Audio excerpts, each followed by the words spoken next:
అందరికీ నమస్కారం. నేను మీ నవీన్ కుమార్. మన రాజంపేటలో ఒక వింత ఘటన జరిగింది. గతంలో పనిచేసిన ఎస్ఐ లక్ష్మీపాదారెడ్డి గారికి దివ్య దృష్టి చాలా ఎక్కువ అండి. ఎందుకంటే ఒక నిందితుడు తప్పుడు ఫిర్యాదు ఇవ్వకముందే అటు పోలీసులకు ఇటు ఆంధ్రజ్యోతి పత్రికకు మాత్రమే ఆ విషయం ముందే తెలిసిపోతుంది. దీన్నే అంటారు ముందస్తు కుట్రకు పరాకాష్ట. పెద్దలు చెప్తుంటారు, అధికారం అండం ఉంటే అడ్డగోలుగా మాట్లాడచ్చు, కాకిల అండం ఉంటే చట్టాన్ని చంకలో పెట్టుకోవచ్చని. రాజంపేటలో జరుగుతున్న వింత ఘటనలు చూస్తుంటే ఇది నిజమే అనిపిస్తుంది. ఇక ఈ కుట్రలో మరో ఆనిముత్యం ఆంధ్రజ్యోతి పత్రిక.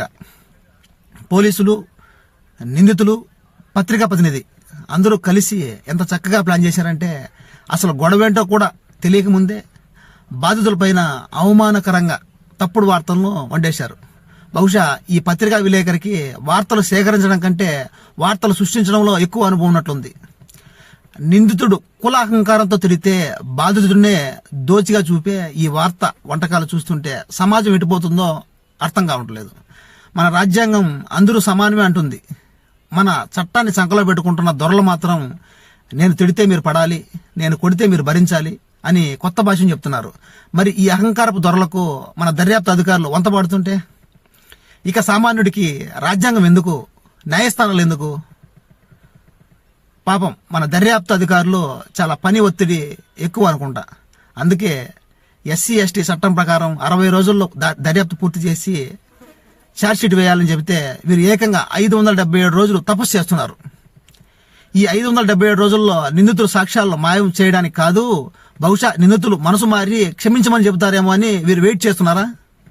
ఏఎస్పీ గారు, మీకు దండం సార్. ఆంధ్రప్రదేశ్ రాష్ట్ర మంత్రి నారా లోకేష్ గారు స్వయంగా మీ శాఖకు ఒక గ్రీవెన్స్ పంపారు. ఈ సమస్యను పరిష్కరించండి, సరైన విచారణ జరిపి బాధితుడికి న్యాయం చేయండి అని చెప్పారు. మరియు జాతీయ ఎస్సీ కమిషన్ నోటీసులు జారీ చేస్తే అది మీకు లవ్ లెటర్గా అనిపిస్తుందా? నిందితుల గొంతును ఫోరెన్సిక్ ల్యాబ్ కన్ఫర్మ్ చేస్తే మన అధికారులు మాత్రం కంటికి కనిపించేది అబద్ధం, చెవికి వినిపించేది నిజం కాదన్నట్లుగా ప్రవర్తిస్తున్నారు. ఆ అదృశ్య హస్తాల ఒత్తిడికి జిగదారిపోతున్నారా? లేక ఆ రాజకీయ నీడ చలికి కాకి చొక్క వణికిపోతుందా? చట్టం తన పని తాను చేసుకుపోతుందని చెప్తుంటారు కదా. మరి ఈ కేసులో చట్టం 577 రోజులు కోమాలోకి ఎందుకు వెళ్ళింది? సుప్రీంకోర్టు తీర్పుల కంటే మీకు ఆ స్థానిక దొరల ఆజ్ఞలే గొప్పవా? ఇప్పటికైనా ఆ రాజకీయ నీడల నుంచి బయటకు వచ్చి బాధితుడికి న్యాయం చేస్తారా, లేక ఈ 577 రోజులు తపస్సును ఇలాగే కొనసాగిస్తారా?